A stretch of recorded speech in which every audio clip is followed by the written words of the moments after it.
Hola y bienvenidos a un nuevo análisis profundo. Antes de arrancar de lleno con el tema de hoy, quiero saludar con mucha emoción a quienes nos escuchan. Hola a todos, qué gusto estar aquí. El gusto es nuestro. Y bueno, quiero hacer una invitación súper rápida. Por favor, únanse al canal y apoyen este proyecto visitando la liga que está fijada en el primer comentario. De verdad, eso es precisamente lo que hace posible este nivel de investigación. Totalmente, es una ayuda gigante para seguir haciendo esto. Así es. Y pues, entrando al tema. Normalmente, cuando analizamos la estructura de un edificio, pues buscamos la lógica, ¿no? Claro, vigas de acero, cimientos sólidos. Exacto. Ángulos perfectos diseñados para soportar el peso. Si vemos una grieta en la pared, asumimos automáticamente que hubo un error de cálculo fatal. Sí, un defecto de construcción evidente. Pero y aquí es donde la cosa se pone interesante. Cuando entramos al terreno del diseño narrativo, la física cambia por completo. Hay historias donde las grietas, o sea, las fallas, no son errores, son el diseño mismo. Es un concepto fascinante. Es lo que en narrativa podríamos llamar la arquitectura del desastre. Arquitectura del desastre. Sí, piénsalo así. La intención de los creadores jamás fue construir un refugio seguro para los personajes, sino más bien forzarlos a descubrir cómo sobrevivir cuando el techo se les viene encima. Y de manera sistemática, además. ¡Qué locura! O sea, un colapso calculado al milímetro. Exactamente. Y ese es el verdadero motor de nuestro tema principal de hoy, que es el melodrama. Un género que, digamos, a veces es muy subestimado, pero mecánicamente es increíble. Totalmente de acuerdo. Y nuestra misión en esta inmersión es desarmar esa anatomía. Vamos a diseccionar el género tomando como sujeto de estudio uno de sus pilares absolutos de los años 70, que es la obra de Candy Candy. ¡Ay, un clásico! Pero a ver, es súper importante aclarar algo desde ya. Sí, diles por favor. No estamos haciendo esto por pura nostalgia. O sea, no se trata de hacer un recuento de desgracias para sentir lástima por la protagonista y ya. No, para nada. La clave metodológica aquí es ver esto como una clase magistral de diseño narrativo. El sufrimiento constante en esta historia no es morbo, no es mala suerte al azar, es un algoritmo. Me encanta esa palabra, algoritmo. Cambia toda la perspectiva. Si lo vemos así, cada desgracia cumple una función matemática. En el melodrama clásico, este dolor no es gratuito, es el yunque donde se forja el carácter. Ajá, es lo que le da forma. Exacto. Y para entender esta estructura, tenemos que ir al inicio, la herida base. Candy es abandonada de bebé en el hogar de Pony, que es un orfanato. Empieza con nada. Con nada, sin historia, sin apellido, sin una identidad completa. Es que, viéndolo estructuralmente, es como si construyeran al personaje directamente sobre una falla tectónica. Toda su identidad es vulnerable desde el día 1. Sí, depende 100% de la gente que logra sumar a su vida. Pero, a ver, tengo una duda existencial aquí. ¿Por qué el abandono de bebé no es suficiente trauma para los escritores? Porque casi enseguida le arrebatan a Annie, que es su mejor amiga. Su única familia elegida, básicamente. Exacto. Annie es adoptada por una familia rica, y no solo se va, sino que la niega por vergüenza a su origen humilde.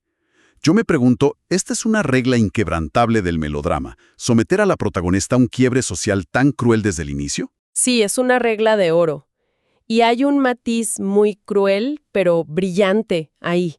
Digamos que si Annie muriera en un accidente, sería una tragedia pasiva, ¿verdad?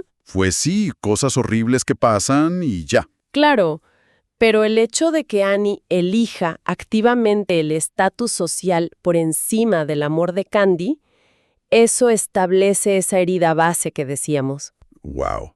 O sea, el rechazo es una decisión. Exacto. Le demuestra a la audiencia que el mundo exterior está regido por fuerzas gigantes, como el clasismo, y establece el patrón de toda la obra. Las relaciones de Candy siempre se van a romper por fuerzas externas. ¡Qué escenario tan devastador, de verdad!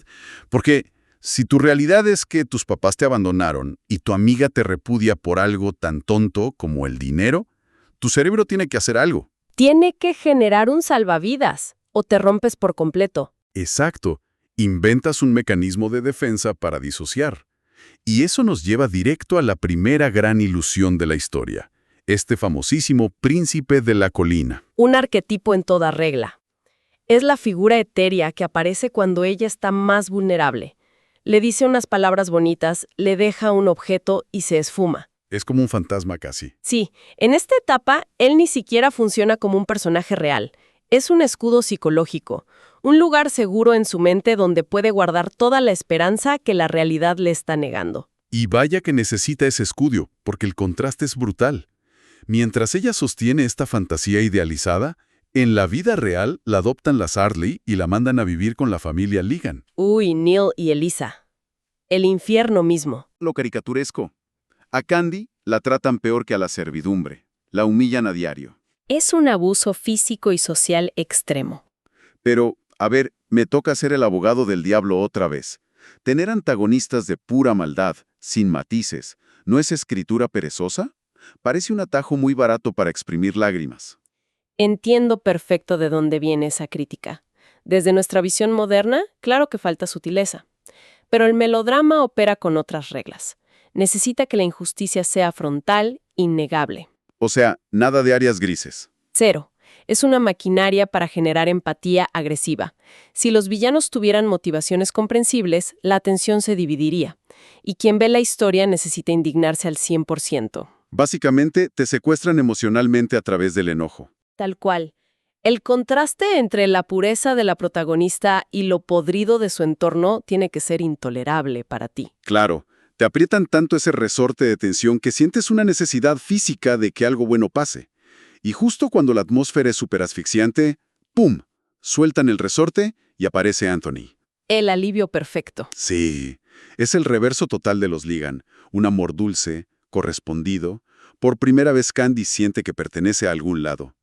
Y entonces, el caballo tropieza. El famoso accidente. Anthony muere al caer del caballo.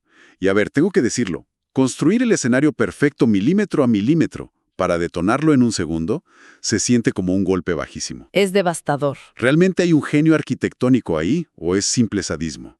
Esto establece una regla sobre cómo tratar la felicidad en la historia. Sí la establece. Y es el punto de quiebre estructural.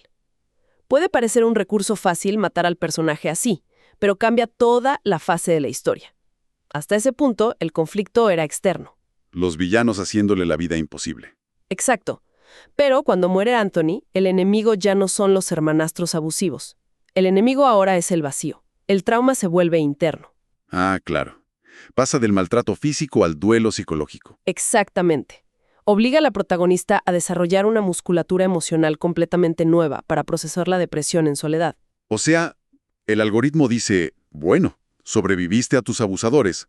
Vamos a ver si sobrevives a perder tu futuro imaginado. Y lo logra. ¿Se levanta de luto? Así es. Demuestra muchísima resiliencia. Pero claro, la máquina de desastres no ha terminado con ella. Porque ya demostró que soporta la mala suerte. Así que el guión sube la apuesta. Ya no hay accidentes fortuitos. Ahora viene la tragedia elegida. Y esa tragedia tiene nombre y apellido. Terry Gangster. Terry. Terry, que es el contraste perfecto. Si Anthony era la inocencia, Terry es la complejidad total. Sí, es el amor adulto. El rebelde, intenso. Trae sus propios traumas. Ellos chocan constantemente, pero crecen juntos. Es el amor definitivo de la historia. Lo cual hace que la trampa sea 1000 veces peor. Viene este giro donde Susana pierde una pierna por salvarle la vida a Terry en el teatro, y el tablero se bloquea. Jaque mate emocional, como decíamos. Tal cual. Terry se queda con Susana por puro deber moral, sacrificando su amor por Candy.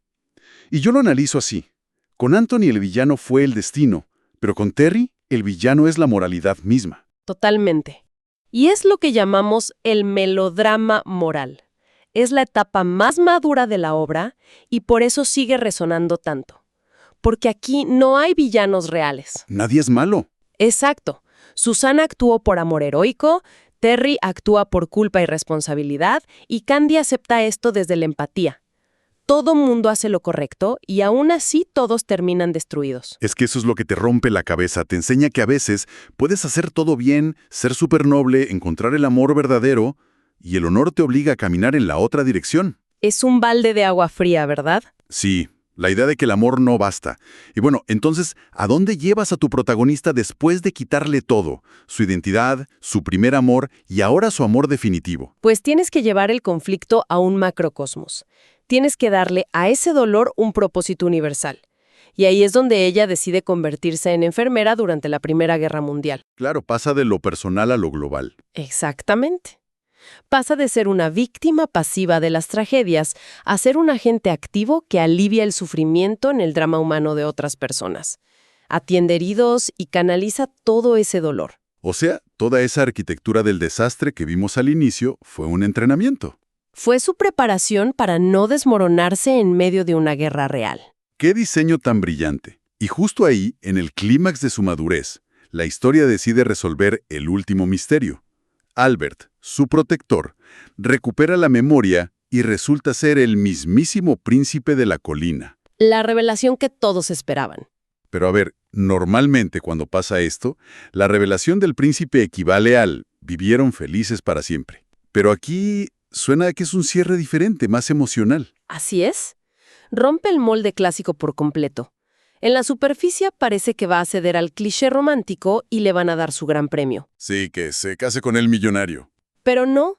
La historia valora muchísimo más la evolución y la madurez que ese cierre fácil. Cierra un ciclo identitario, le da las raíces que siempre buscó, pero respeta el patrón de supervivencia. Claro, si la casaran mágicamente con él, invalidarían todo ese doloroso crecimiento que acabamos de analizar. Reducirían su resiliencia a simplemente esperar a su príncipe. Exactamente. La tesis final de Candy Candy no es que la vida recompensa mágicamente a la gente buena, pero te demuestra que el dolor sí te transforma. O sea, amar implica un riesgo inmenso. Sí, y la pérdida no te impide seguir adelante, sino que te empuja a construir un sentido de vida a partir de ese sufrimiento. Es una lección súper profunda. Extraer sentido del vacío. Qué fuerte y qué gran manera de resumir esta inmersión. De verdad, esto me deja pensando en algo súper provocativo. Y quiero dejar a quienes nos escuchan con esta reflexión. A ver, cuéntanos. Si una historia de ficción el día de hoy, con presupuestos modernos, siguiera esta misma estructura matemática, donde la protagonista sufre golpe tras golpe, no recupera su pasado, no se queda con el amor de su vida y simplemente aprende a sobrevivir. Uf. ¿La aceptarían? Exacto. ¿La aceptarían las audiencias modernas? ¿O nos hemos vuelto intolerantes a los melodramas que se atreven a no darnos un final feliz de cuento de hadas? Se los dejamos de tarea, para que lo piensen. Qué buena reflexión para cerrar. Totalmente de acuerdo. Ha sido verdaderamente un placer desarticular esta ingeniería emocional hoy. Agradecemos muchísimo a toda nuestra audiencia por acompañarnos en este profundo análisis.